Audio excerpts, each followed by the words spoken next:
and of course our beautiful listeners there on Q Radio 103.3. Welcome back to yet another edition of The Viewpoint. I am your host, Sarjo Brito.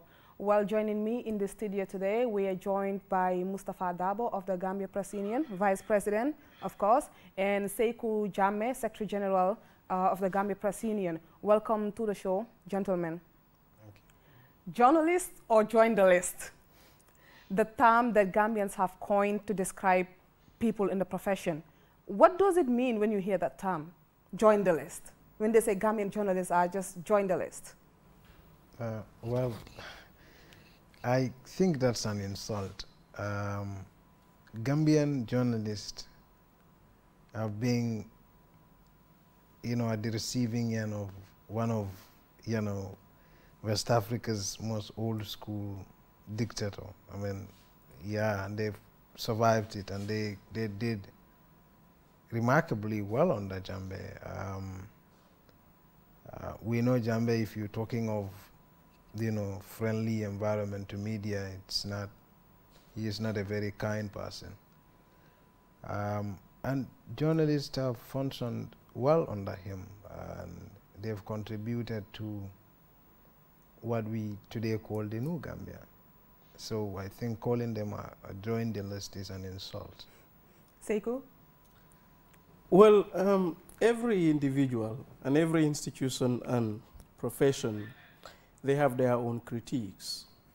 Journalism is not an exception. Of course, you have people that are not necessarily happy with the overall performance of the Gambian media, and which is quite true. You do have a lot of things that we need to improve upon.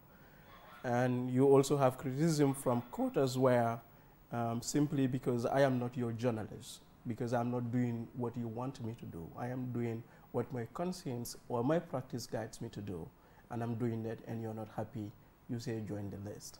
So we have those kind of, or those categories of criticisms. But overall, for me personally now, I tell people I'm not very much in the practice now. Now, much of my job has to do with managing journalists. And then I have traveled quite a bit in this world. I think I've been to more than 10 countries in the world. And as a GPU Secretary General, I've studied journalism models or practice in a lot of countries in this world. And I can comfortably say that in the Gambia right now, you do have a lot of amazing journalism in the Gambia, people that have the talent, people that have the responsibility to perform journalism. I, as an individual, for example, I have practiced journalism at the highest level in the world. And I'm a Gambian, I'm a journalist. I worked with Radio France International. That's one of the best radio stations you can find in the world. I worked with the Guardian newspaper, one of the best and the world's leading newspaper in the world. I've worked with Daily Telegraph of the UK. My contributions are with the New York Times of America. And then you have a lot of amazing journalists. Amar Wali, he files for the BBC. He files for DW. So you have Sekou Suare Jabai, the Seni Marinas, who are working with VOA. You have Modu Jubes, who are working with VOA and also corresponds for Bloomberg. You have Lamin Jate, who used to file for Reuters, and amazing people. And then you have Mustafa, who works for Turkish News Agency. I mean, people like you are doing amazing work right now. I see a lot of talent in the Gambian media. And I see a lot of prospects, despite what had happened to the media in the past many decades. The number, people say, look, everybody can be a journalist these days, from the Facebook post and everything that comes with it. Are you worried about that? No, I don't think it's up to the Gambia Press Union to regulate who posts on Facebook, who uses the Facebook platform, or to even have a say as to who says what on Facebook. Facebook is a public platform that's accessible to every Gambian, and individuals use it for different purposes. Blogging, it's a trade of its own. There are people who survive in blogging. I am a blogger myself. I'm a journalist, but I'm a blogger as well. So these are things that are free and open platforms that individual Gambians are using. And not everyone on these platforms are journalists. So if you go to Facebook and you see a Facebook Live, and you see a content of the Facebook Live that you think probably could instigate violence, and you attribute it to the work of a journalist, then you are not talking about a journalist, you know. So in short, when we are also doing media content analysis, there are several factors that contributes to good work in journalism. We have to look at the economy. We have to look at how much resources is available to these people we are criticizing. You know, we're talking about good work, good content, but there are a lot of things that combine that makes good content in journalism. And it's not just the ability of a journalist to do a story, but also the access to finance. You know, like for instance, if you are, let's say you are not a blogger, but you're not on Facebook, you are a mainstream journalist, and you want to do a good investigative piece, as Gambians, some Gambians that you say call us join the list would want to see. This would require resources. How much does an average Gambian media house allocate to news production? Like sometimes certain investigative journalists would even buy documents. Some documents are not accessible to them. Sometimes you travel far and wide to verify X, Y, and Z. Sometimes you have to make several calls to verify certain things. So it takes a lot to produce a good story. So when we are analyzing content of the media, it's also important that we pay particular attention to this. Interesting. Seiko, you've been with the GPU for quite a long time now.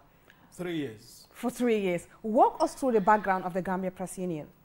Well, Gambia Press Union as an institution was legally established in 1979, April 28th.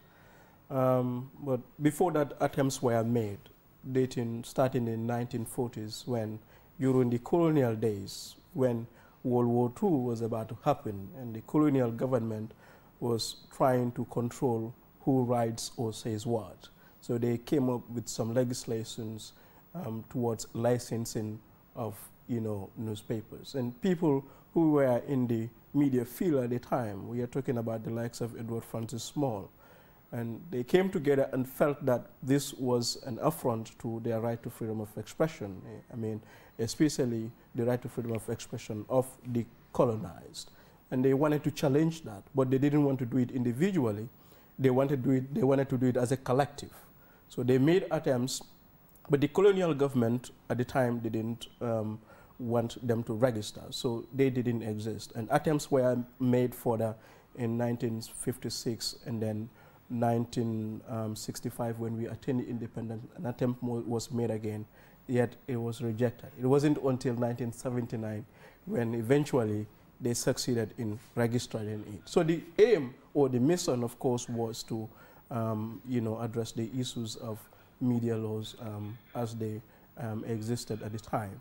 So the GPU as an institution, I usually say, is the most democratic institution you will find in the Gambia. Since its inception in 1979, the GPU never misses an opportunity to hold Congress or to change leadership. And as I speak to you now, the recent Congress that we had in September of this year was about the 12th Congress that we've had. And Sarjo Brito is the 8th president of the GPU. Before him, of course, you had Melvin Jones. And then after Melvin Jones, you had Deda Hydra. And after Deda, you had Demba Ali Jao. After Demba Ali Jao, you had Madi Sisi, who served for only one term, unlike Deda and Melvin and DA. But after Madi, you had Ndetafa Sose, who came in as the first female president of the GPU. After Ndetafa, she also served only one term. And then after Ndey, Emil Toure came. Emil served 2 terms. And after Emil, now we have Sheriff. So in a nutshell, I mean, that's the GPU for you. And Mustafa, I understand you've been elected as the vice president of the GPU. Why was it necessary for you to vie for that position? I have been at the start, a very critical person of the, you know, nature and state of the GPU as a, you know, as it were at the time.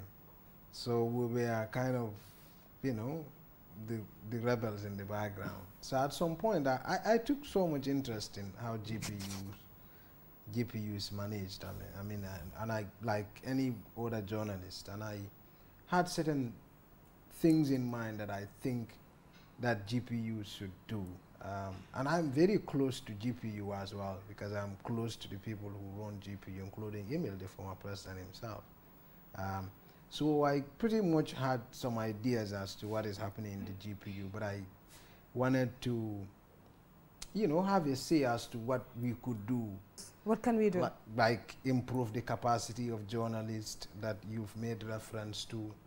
We could engage in the government in reforming of laws and things that are hindering the progress of journalism in this country. So those were things that interest me, and I was very passionate about. That was what motivated me to vie for vice presidency. That's quite interesting. The quality of a country's media reflects national character. Where are we with the quality and standard of journalism in the Gambia? Well, when it comes to the quality and standards issue, of course, you look at certain indicators. One of the indicators has to do with the skills and competence level of the people that are in the practice. And then in that front, of course, or on that front, you realize that a lot of capacity building programs are happening. You have the GPU School of Journalism, where people are pursuing some professional diploma to become very good journalists. You have the University of the Gambia School of Journalism and Digital Media, where the academic pursuits, you know, are available. And of course, you have other private institutions like Insight and IPAM. So all these training institutions that we have in the Gambia are producing or have produced people that have come to take the level of journalism in the Gambia to higher heights. So on that front, I see a lot of good things happening, and I see a lot of prospects. We must not forget the fact that the first specialized journalism training institute was the GPU School of Journalism, and it was established only in 2014, when other people have been in the business of teaching journalism for more than 50 years. The Gambia has had its own only 2013, and the university school came in 2014. So we are talking about less than 5 years in journalism, serious journalism teaching. So which means the field of journalism, learning and teaching of journalism is still very young. There is a lot that needs to improve, there is no doubt about that. But then a lot of funds and a lot of energy and strategy is being injected into those schools. And we are also making efforts to harmonize the various levels that we have in the country. So in terms of skills and competence level, now also you see a lot of people entering the profession with a minimum of first degree, which is quite good. Unlike when people like me started, there was no formal journalism institute, and then just from classroom we say to the newsroom, and then you had to do some hands-on training to be able to get the required skills to be able to practice. So now that is changing. A lot of people are coming into the profession. A lot of people are they at least have their first degree, and there are some, quite a good number that already have master's degree. With that level of academic qualification, we hope that the level of competence will improve a lot. The legal front, a lot is happening there also. Perhaps we will discuss that also. That's another indicator to gauge the level of journalism. The economic front, we are seeing some new investments in the media, something that was lacking. QTV is an example of that kind of investment that has come to up the standards of journalism in the country. Before that, job opportunities were very limited in the profession, and the existing media institutions were so constrained that they couldn't expand production to be able to expand product, to be able to uplift the welfare of their people. And as a result, the economic situations were quite, I would say very difficult. But now, more money is being injected in the media. Business people have seen it as a good business, and they are putting in money. So which means that that area also, there is a lot of opportunities for growth. Mustafa, how do you see journalism in Gambia today? Today, like I alluded to before, in my opinion, there is a lot to be learned. There is a lot to be done, a lot that remains to be done. But Gambian journalists have done and are doing incredible work. A lot of cases that you could see before you. I mean, from independence to now, even before independence, Gambia's independence struggle was fought in the pages of newspapers. So even when we did not have any school to go to and study journalism per se, journalists have been in this country for close to 200 years now, since when first newspaper started work in this country. So it's not now, but I mean, if you look at the level of journalism now in the country, I mean, of course, when the change happened and people become free, a lot of things had happened, and public became critical because certain contents make their way into the pages of newspapers that they think should not have been there, or perhaps the activities on social media, things that confuse certain people as with regards to the role of the journalists. But I still remain unconvinced that we are in an abysmal state. I think we are in a good state, but there is still room for improvement. Why is it necessary for journalists to be part of the union? So people need to be part of the union for few reasons. One of them is to promote solidarity in the media. Just November 2nd, a few days ago, we had the International Day to End Impunity for Crimes Against Journalists. And then you've seen the UNESCO report. They are saying from 2006 to date, about 1,100 journalists were killed simply for practicing a job. In the Gambia too, we've had not quite a decent record, when it comes to the safety of journalists. Matter of fact, the history of journalism in the Gambia is written in blood. These are things that no individual journalist can do on your own. We need to come together and provide support to one another so that journalism will survive, and good journalism especially will survive. Mustafa, what changes is your leadership looking forward to bringing to Gambian media? I think when we came, in fact, even before the election, one of the issues that we were always talking about was the issue of capacity building in the media. So, but also effective management to engage media houses on, doing certain institutional reform processes. Because our opinion was that the capacity of journalists in so many cases, especially in the radios that have just come newly into the issue of news business, was little bit, below the level, because you remember on the Jambe, radios were not airing news. Few that have attempted were closed down, like the Taranga and others. So when the December election came and Jambe felt, and a lot of radios have started airing news, and there were concerns in some cases about the content and how it may inflame tension in X, Y, and Z. So our capacity coming into the GPU executive was issue of capacity. And you may know that GPU, a greater chunk of GPU's resources all goes to training. I mean, if you look at even the past executive, their Congress report, greater chunk of GPU's report, over 50% went into training. So that's our concern, and that's the trend that we wanted to continue.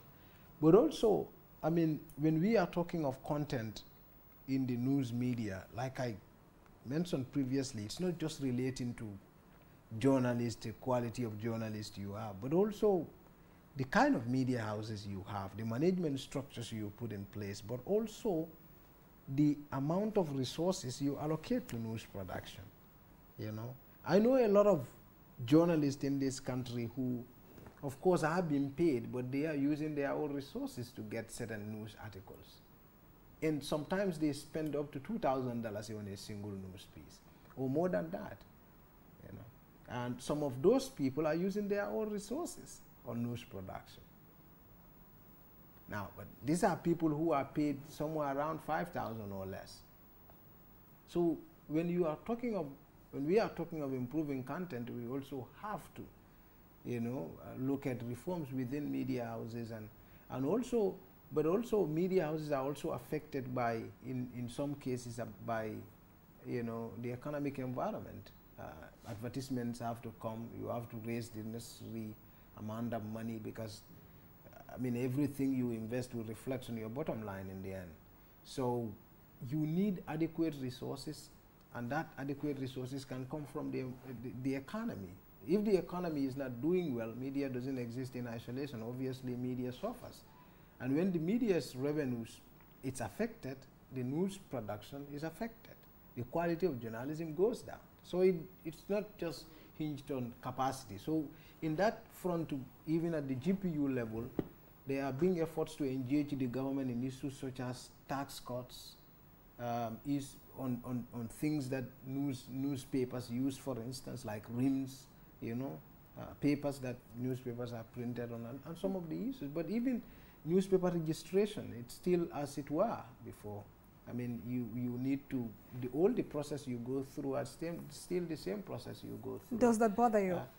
Of course it bothers us. Maybe probably Sekou will talk about that. He's the, like, let's hand it over to expert on the GPU reform stuff, but process. But yeah, it does bother the GPU executive. Sekou? Well, what we have here, the registration of newspapers and the licensing requirement for broadcast media outfits is not in line with international standards, of course. The Newspaper Registration Act of 2004, when it was amended the last time, simply says that when you want to register a newspaper, for example, you should provide a bond of $500,000. That's about $1 million. So now the question is, how many people can actually afford that? And then the same rule applies when you want to open a broadcast media.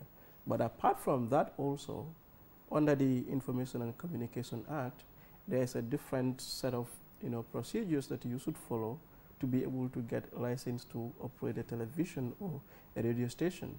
So for those that are interested in broadcast industry, for example, so which means there's an extra burden on them. You have to fulfill the requirements under the Newspaper Registration Amendment Act of 2004, and then you have to also follow the procedures as stipulated under the Information and Communication Amendment Act of 2013. So, and the United Nations, you know, Human Rights Council, especially the Freedom of Expression Rapporteur, states very clearly that state parties shouldn't impose unreasonable restrictions in the registration of media houses, because to register a media house is an exercise of freedom of expression. An exercise of freedom of expression is not a right that should be reserved to only those that have means to do so, those that have the money. So which means if I am poor, I don't have the right to exercise my right of free speech because I am asked to deposit or provide a bond of $500,000, and I cannot do that.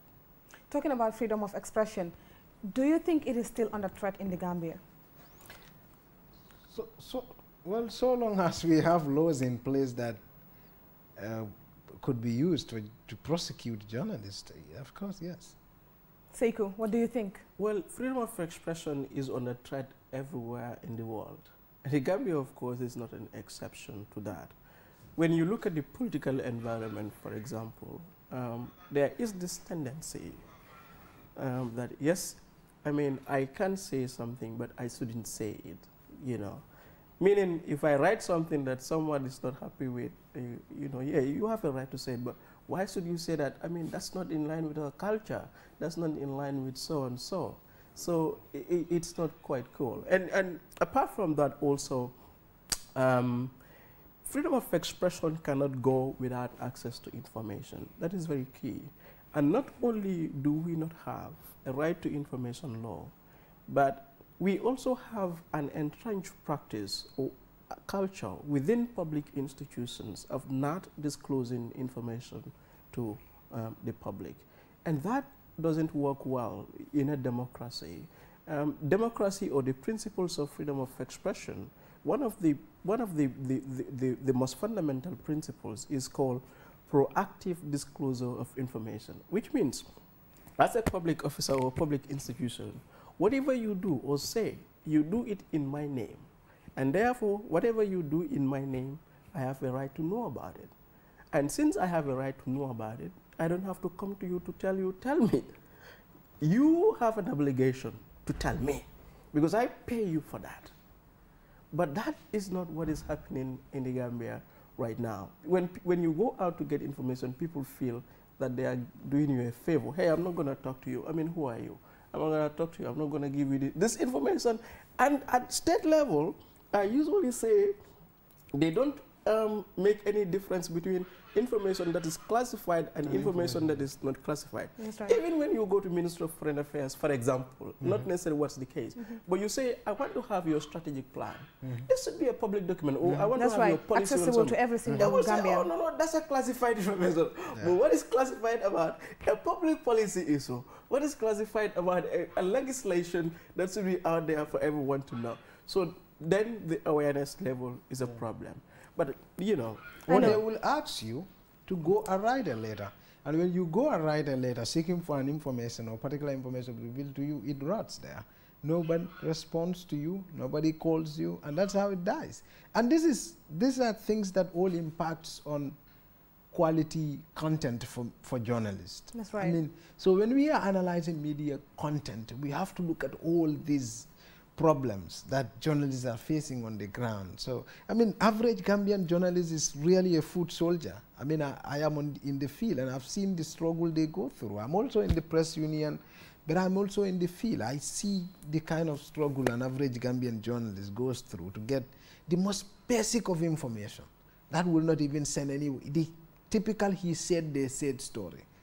How much they struggle to get it. And to complicate matters, is the issue of impunity, which in the Gambia is still at intolerable levels. Since this new government came to power, we have documented at least 6 violent attacks. The conviction rate is very, very low. They don't even prosecute them. They don't even prosecute. So that's where the issue of impunity comes in. And then most of the attacks came from politicians and the police. Now, across the world, you do have instances where journalists are attacked. But then, under international law, state parties are obliged to provide specific measures to ensure the protection and safety of journalists. And one of those measures is to address the issue of impunity, so that when I got violently attacked, the state will make sure that the person that attacks me is investigated, or that attack is investigated, and the persons involved are prosecuted or face appropriate, punishment. But where you have an environment where journalists will be attacked, as they happen here many times, and no action is taken, then that is a situation that smacks the face of freedom of expression in the country. And freedom of expression will continue to be under threat in the Gambia when impunity is not addressed. Let's talk about the laws, the existing media laws. What are they right now? Well, the Gambia has a huge haul of laws that govern the operations of the media. I am not sure if I will be able to count all of them, but the fundamental ones are sedition, for example. And you are quite aware that that is a piece of legislation that we at the GPU challenged at the Supreme Court. And we succeeded in the Supreme Court severing it, because sedition, for example, has about up to 4 provisions. There is a provision that says if you say a statement against the president, another point says if you say something against the government of the Gambia, incitement of violence. But they are saying that when you say anything now against the government of the Gambia, you cannot be charged to court for that. So that's not seditious, which is quite a success. But of course, and against ministers. But of course, when it has to do with the president, they said that could be seditious. So there is an exception. There is an exception. But this discussion will continue and the engagements will continue. We're still trying to devise ways of ensuring that that is out. When it comes to false news, false publication and broadcasting. These are two different clauses under the criminal code. The Supreme Court also says that that is constitutional. So which means that false news is still constitutional, it's still in our law books, and when you publish or broadcast anything that is false, you could be charged to court for it. This is very much not in line with international standards of freedom of expression and press freedom. And we have seen a lot of countries, including, you know, quote-unquote dictatorships, you know, of Zimbabwe and Uganda, that have done away with the issue of false news. And I might explain why, you know, false news, to remove it is important, because a lot of people misunderstood this.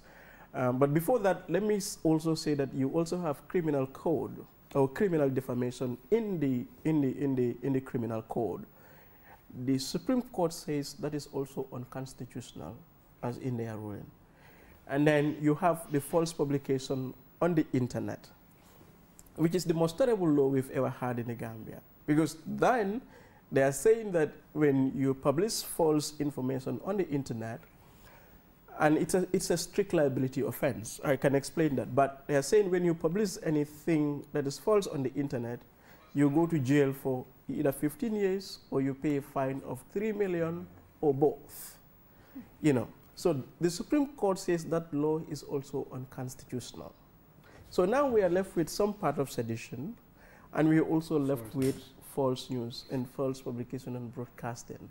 But of course, there are other, you know, statutes, such as the Terrorism Offences Act.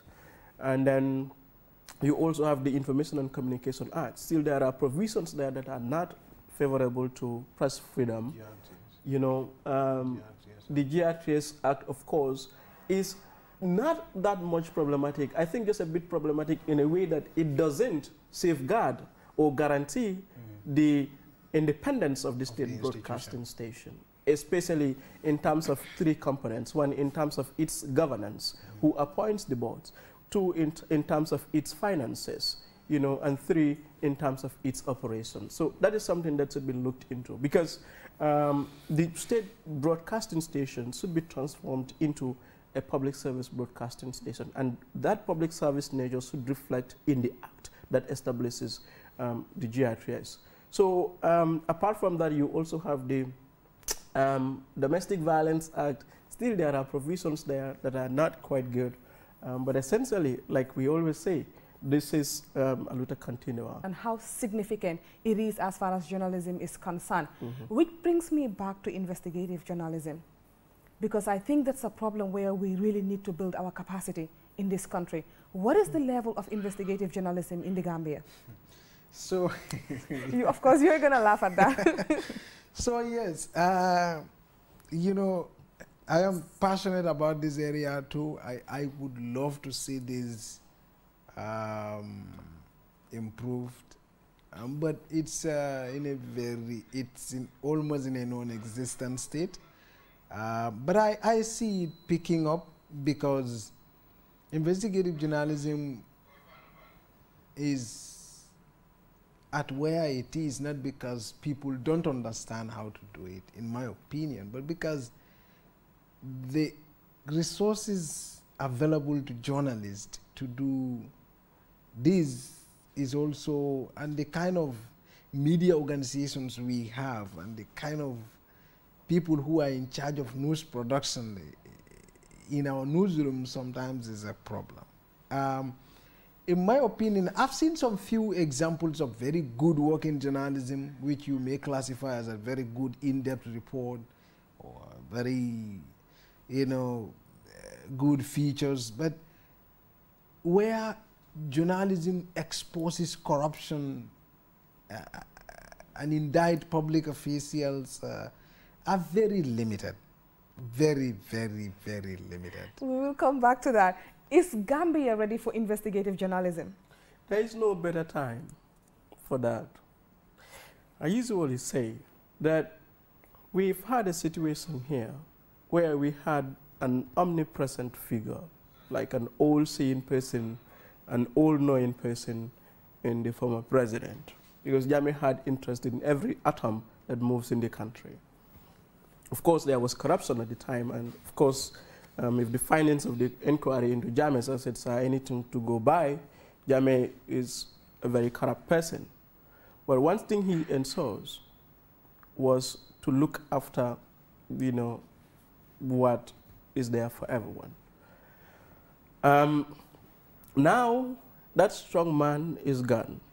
What should replace that strong man are strong institutions. And these are not just strong institutions, but strong institutions of democratic governance, institutions that ensure accountability and transparency in the country. And one such institution is the media. So which means the media should step in and step up in order to make sure that democracy is ensured in the Gambia, in order to make sure that Gambia is developed in a very inclusive way. And in order to do that, we must be able to hold to account those that make decisions in our behalf. We must be able to know how much money do we have, where is it going to, who is benefiting, why is that person benefiting from it. There are, of course, other institutions such as the Ombudsman, the Anti-Corruption Commission is not yet established. So which means that we have a situation where a lot of the institutions that should have been there to ensure democracy, to ensure accountable governance and transparency are not there yet. So the media here plays a very crucial role. So there is no better time for investigative journalism in the Gambia. So in fact, one reason why I don't even like, I usually don't like the term investigative journalism, it's like it makes it so big that an average person cannot do it. I mean, I think journalism without basic tenets of investigation, it's a very gullible trade. That's right. Because we are into business of not just asking or revealing secrets, but verifying them. You know? And investigative journalism went ahead to expose them, but journalists must always be inquisitive. We must, you know, expose wrongdoings wherever they happen. So I can't see any functioning democracy that develops its economy and its institutions without proper investigative journalism. Because often even state institutions that are responsible for exposing corruption or trying public officials are found complicit in the act themselves. So who is the outsider that checks those who are within or inside the field? It's the media. So if that media, it's like there is nothing about investigative journalism existing within the media, then that country is screwed. I'm so glad we are talking about the reporter's part and the journalist's part. What happens if a journalist is unethical in some way? What does the GPU do? Do they investigate? Well, you want to answer that? Well, the GPU, maybe Sekou may be the right person to talk about this, but the GPU is currently, GPU has, as part of its reforms, because you understand journalism as the political institutions and the economic institutions are transitioning from one era to another. Journalism is also transitioning alongside. Right. We've also come from a different environment altogether, and we're now in a different environment. So GPU is also reforming, and GPU has ethics committee, you have programs committee, and GPU has its own, I call it the small Bible, a code of conduct for all journalists. It's a small book that I have it in my bag. You can put it in your pocket and go with it anywhere. And this tells you what to do in which situation, how to report on things, what to avoid, things like that. So it's a code of conduct of reporting on children's affairs, women's affairs, and general basic ethical principles of journalism. So this is good, and it's with journalists. So it tells you how much interest GPU has in ensuring that people do the right thing. I mean, so that is one thing. But also we have this ethics committee, and I think there are plans to establish media commission. There will also be a media council. There will also be a regulatory framework. There are also plans in place to establish an editors forum. These are all plans that we put in place to ensure that ethical conducts are held to the higher height, that journalists abide by the basic tenets of the profession. Because at the GPU, we are aware. GPU is the institution that protects not just the image, but also the interest of journalists and journalism in this country, because the two are linked. So if, for instance, the public opinion on journalists is not favorable, it's a threat to press freedom as it is, political as it is, the regulations on the media, tougher regulations on the media, because journalists need the public on their side. You cannot claim to be representing people who don't think you are doing a good job. So, and that is why journalists need to be in line with those ethical principles to have a favorable public opinion in order to effectively do their work. Interesting. I understand that the Gambia Press Union recently launched a media review law. Tell us a bit about that. So this is a compilation of the laws that we think affect in a very significant way the operations of the media in the Gambia.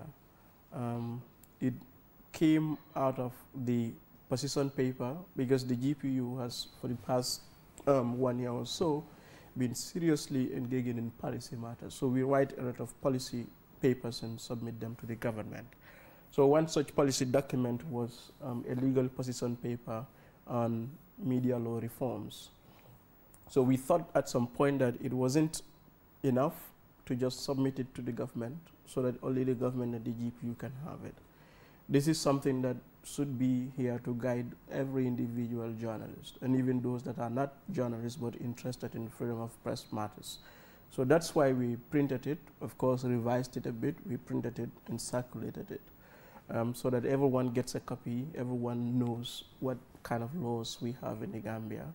That will go quite far in helping journalists to stay away from trouble with the law.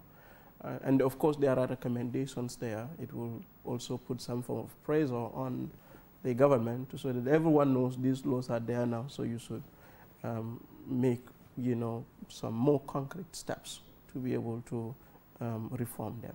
Just before we go, Mustafa, what is the future of Gambian media? I think very bright. I mean, if you look at the media landscape from December to now, December 2016 to now, you've seen a lot of positive impact. You've seen a lot of people coming into the industry. This institution itself is a result of that. You've seen the Paradise TV. And you've seen, what you've seen is new media being increasingly utilized, like the internet, the social media now being utilized by media institutions to reach more audience. You have Kerfatu, you have Fatu Network, you have Paradise TV online, you have QTV online, and you have radio stations that have come to join them. And you have, and I think the reward in journalism is also increasing, and you have more and more young people now finding it an attractive profession to come into. So I think we are recovering, and I think in a few years' time you will be amazed yourself how much we are able to do in holding public officials accountable. Right. Sekou? Well, what should I talk about? The future of Gambian media. Well, I mean, it will boom. Definitely. It will boom. That's a good thing. Now, what are some of the challenges that the GPU is currently encountering? Okay. Maybe that may bring... One of the biggest challenges that the GPU is facing is, of course, lack of adequate industrial strength. You know, there is a lot of, you know, good or quote-unquote goodness in people coming together. So we do have a lot of potential members who are not necessarily members, and when they are not members, it means that GPU is still, I mean, weak. So efforts are being made to launch a campaign that will attract more membership to the GPU, because it is only when we have that kind of industrial strength, then we will become a force to reckon with. You know, and I think that's quite important. The other challenge that the union is facing, of course, has to do with capacity issues. And of course, there are lots of transformations going there. What was happening at the GPU before was that GPU was not having full-time staff. Now that will change, or that has changed. With people like me, my role, now has changed. I am no longer an elected official. I'm appointed to head the GPU Secretariat, to run programs for the GPU and to give them all the technical support that they need. But then that means that we should have a lot of capacity building for the GPU itself as an institution to be able to fundraise well, to be able to advocate better, and to be able to communicate better. Journalists out there, make sure that you register with the Gambia Press Union, of course, including myself. Interesting conversation with the panelists there. Mustafa Dabo, thank you very much for coming, Vice President of the Gambia Press Union, and of course, Sekou Jame, Secretary General, Gambia Press Union. Well, this now brings us to the end of this edition of The Viewpoint. Do join us next week for another exciting episode. Thank you very much for watching and, of course, listening on Q Radio, and bye for now. Stay tuned for more interesting programs.